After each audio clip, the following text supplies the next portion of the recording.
So in the last lesson, lesson 3 of this module, we're going to talk about different troubleshooting methodologies. Basically, it's kind of a standard approach, right, to addressing issues that come up in the wireless LAN environment. So we're going to look at identifying troubleshooting methodologies specifically for the wireless network, some best practices and why you should use those best practices as part of the troubleshooting process. And then we're going to take a look at some common wireless LAN issues that we find in wireless deployments as well. We'll take a look at, very briefly some of these different methodologies and different approaches that we have to troubleshooting.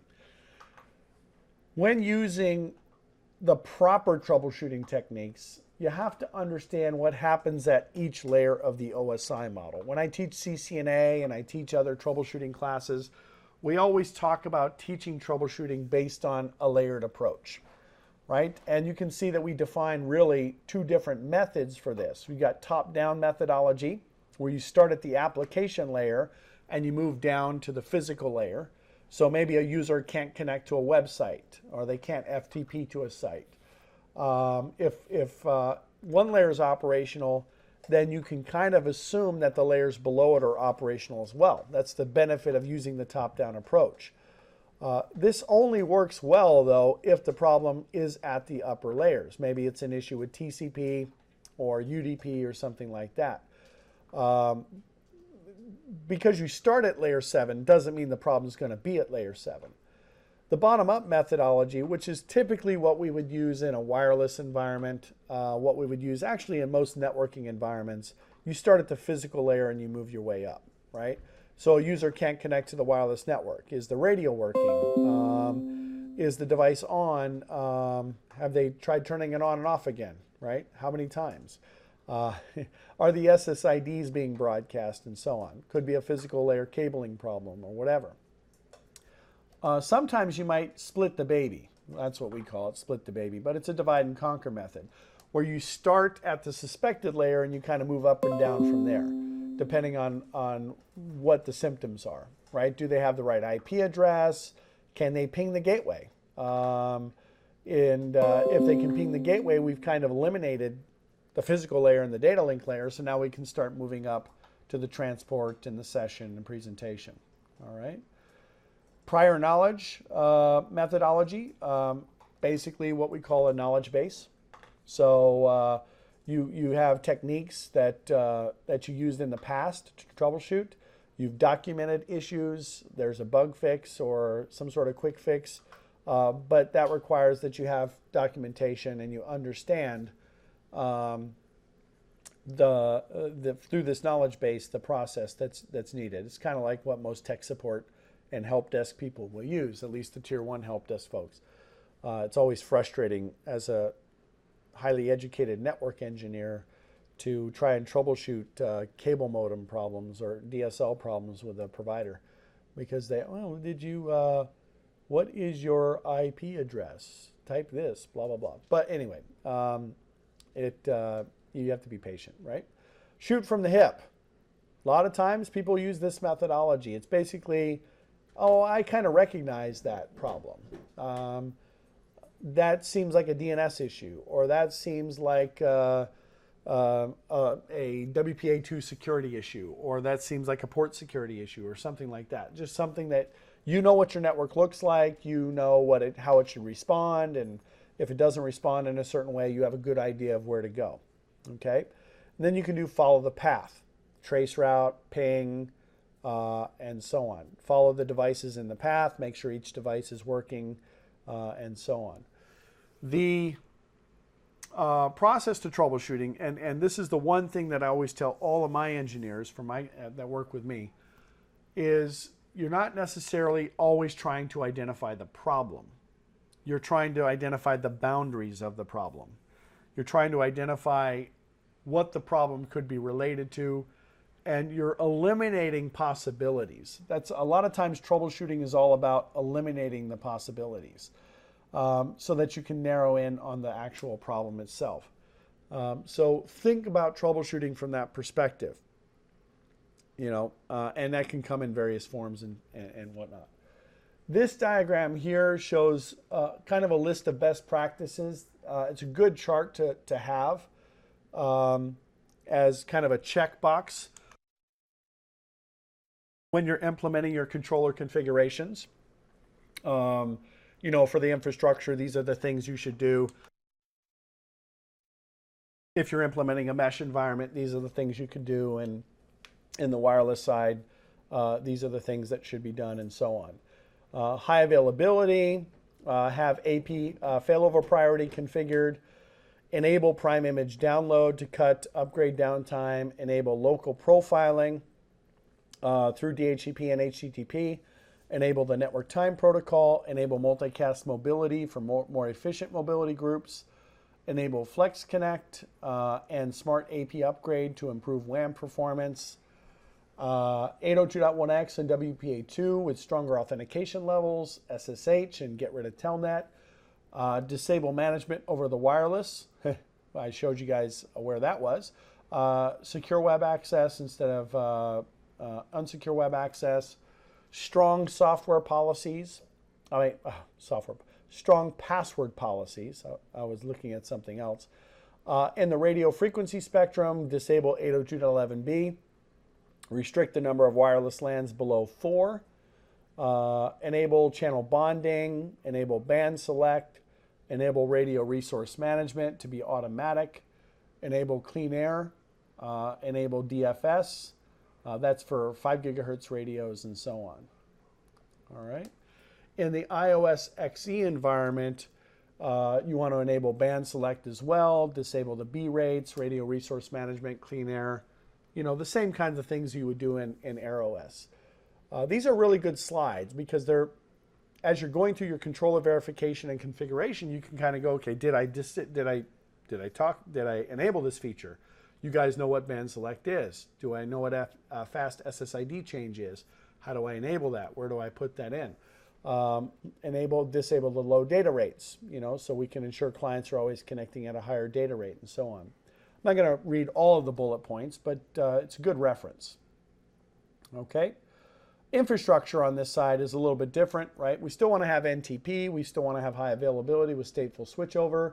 Typically, we want a stack for that, or at least some sort of virtual switch stack. Apply your right to use licenses, configure your default gateway for routing, and so on. All right. Now, what are some of the common wireless issues that I'll see? In this section, we're going to take a look at those issues because remember what I said. It's either there's a spectrum problem or there's an association and authentication problem. That's typically what you're going to run into. Now, it might be related to client configuration. They don't have the right patches, the right drivers, etc. But typically, that's a new client. We're talking generally about trying to troubleshoot an active network where we have active clients.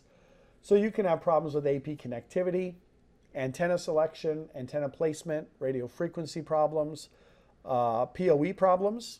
So, you know, power supply fails or something and you don't have enough resources to support PoE for all your devices. You can have DHCP problems if you're using DHCP discovery or if you're not using IP helper address.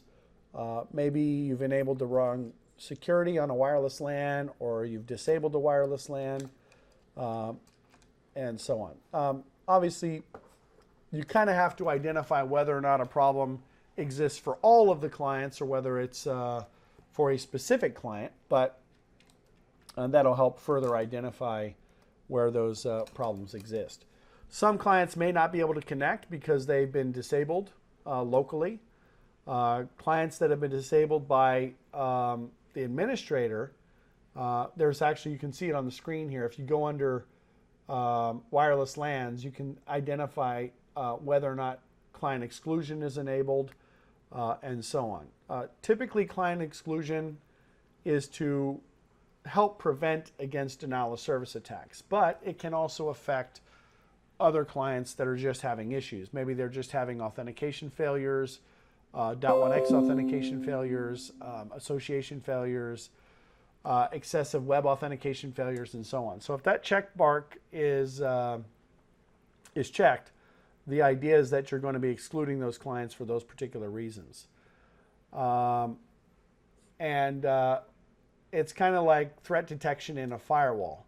It could be counterproductive because you end up excluding clients that are just having a difficult time connecting and they're not necessarily doing anything bad. So there's a shun feature in a firewall that does a similar thing, and you end up starting to shun a lot of different clients. Antenna placement. Mike, you mentioned this before. It may not manifest itself directly into an easily recognizable problem. It may actually be, just something that, well, let's just say it could be something that would manifest itself if the environment was much larger or if you had more clients. But obviously antenna placement, orientation, very important for coverage. We talked about that. This obviously is not a good placement option. Use the maximum number of antennas that are supported. Always use the same type of antenna on the APs. Position them all in the same orientation, not like that. Access points with internal antennas are always mounted horizontally, not vertically. Antenna spacing has to be correct. The spacing between antennas is about half to 1 wavelength apart, and it depends on the frequency. I think for 2.4 gigahertz, half of a wavelength is about 6 centimeters, maybe 6.5 centimeters. And for 5 gigahertz, it's about 3 centimeters, just for your reference. Also take a look at the LED status, right? The LED status on the AP, if it's enabled, because you can turn that off, can indicate different functions or different issues with the access point, and so on. Another issue could be that power isn't sufficient. You're not providing enough power. There's 2 types of power that exist. Well, actually more than that, but in modern day, there are 2 types of power that exist, AF and AT. Remember, AF only delivers up to about 15.4 watts of power. And that, if you have a long cable, that can go all the way down to about 13 watts. So make sure that the AP's power requirements are met. If the AP doesn't have enough power, it might actually still work, but you won't be able to enable all the radios. So that's a manifestation of that problem. AT, 802.3 AT, that's going to deliver power of up to about 30 watts. And of course, if an AP needs more than 13 watts of power, that's something that you're going to want to use. Switch configurations can affect it as well. We talked about trunk ports and access ports, so you need to make sure that you have your appropriate trunk port configurations and access port configurations. This is more for the setup, by the way, obviously if you're troubleshooting setup of your wireless network, as opposed to troubleshooting ongoing activity, because these are things that don't typically change. All right. Another situation you might have is that an AP might not actually join a controller. The join could be a brand new AP, or it could be an AP that was working at some point and then all of a sudden it stopped working. Okay. APs have the process of discovering and joining the controller to register. So what are some of the things that we can see that could cause problems like that? Make sure it's getting an IP address, of course, in the right subnet. If you're using option 43, make sure option 43 is configured correctly. If you're using the DNS option, make sure you have the Cisco-caplap-controller entry in the DNS records. Make sure that the wireless LAN controller management interface is reachable from the APs themselves, because the APs don't necessarily have to be in the same subnet as that management interface. If you're using iOS XE, make sure that WC management interface is reachable from all the APs in the iOS XE environment. Some of the join issues you might see, the wireless controller and AP time fall outside of the certificate validity interval, because the certificates are used for the encryption and the security functions. So verify that the controller can reach the NTP server, make sure it has the correct time. Mismatch regulatory domain, we talked about that. The AP regulatory domain has to match the controller's regulatory domain. Maybe there's a firewall blocking necessary ports. So make sure your firewall allows the CAPWAP protocol and any other protocol for that matter that the AP needs to communicate to the controller. And then you can also check for error messages. Dropping primary discovery requests from the AP. Is it, am I dropping those discovery requests? Have I reached the maximum number of APs? Make sure you haven't reached the maximum number of APs based on the platform. Some other issues that you might see with the wireless network is related specifically to the wireless LAN. Make sure the SSID is spelled correctly. It is case sensitive. Make sure clients either have the SSID pre-configured if it's not being advertised, or it's being learned correctly. Maybe the SSID is not enabled, so you have to check this box to enable that wireless LAN. Maybe the radio policy is set for the wrong bands. So you have clients that are in the 2.4 gigahertz spectrum and they're trying to connect to the 5 gigahertz, or the SSID is in the 5 gigahertz spectrum. Maybe you have the wrong interface, so it's putting it into the wrong VLAN. Maybe the security parameters aren't set correctly. Maybe radius is broken or it's not configured correctly. Then you have to go and troubleshoot that. Verify that the secret passwords between the client, the controller, and the radius server are the same. Make sure the data rates are checked. Obviously, when you specify the data rates, you want to disable these lower data rates, but you have to have at least one mandatory data rate, and then you have some supported data rates. So maybe the client doesn't fall within the range of 12 to 54 megabits per second, so they're not going to be able to connect. So that's something that you can check. All right, so definitely something to check. A lot of wireless LAN components in the network rely on time as well. Very important concept. It's used for redundancy operations, for logging, when access points join the controller, for mobility group connectivity, and so on. So you want to make sure that each component has the NTP server defined and there's reachability and so on. Verify that the time zones and daylight savings is set up correctly. Make sure the clock between the components have the same time and so on. If you're troubleshooting mobility, obviously we talked about the whole concept of mobility. Make sure that the RF groups are set to match. Wireless controllers are grouped into a common RF group for radio resource management. There is an automatic RF grouping feature, but if a controller can't join that RF group, it's because the group size is above the capacity. You can only have 20 controllers maximum. AP count will change depending on the models. The RF group name needs to be assigned to the controller, but the spelling, both the case, and you can have spaces in RF group names as well. There's no network path for hello messages to verify the distribution between the different controllers. And you can verify this grouping under the wireless LAN type. You go to Radio Resource Management, and then you can see the RF group information. With regard to mobility groups, make sure that the controllers are put into a mobility group for roaming purposes. Clients that are not roaming seamlessly, that means that there's most likely an issue with mobility, so you have to troubleshoot that. Obviously, you want to check the mobility group name. That's also case sensitive, and you can have spaces. Verify that the network path between the controllers is available, because controllers can exist anywhere in your infrastructure. Verify that the wireless controller management MAC address is correct. This is for AirOS. You don't do this with the iOS XE devices. And make sure that the pure control link and data link are both set to up. You can see that status right here, up, and it's cut off a little bit here. There's another piece of information that you would see there.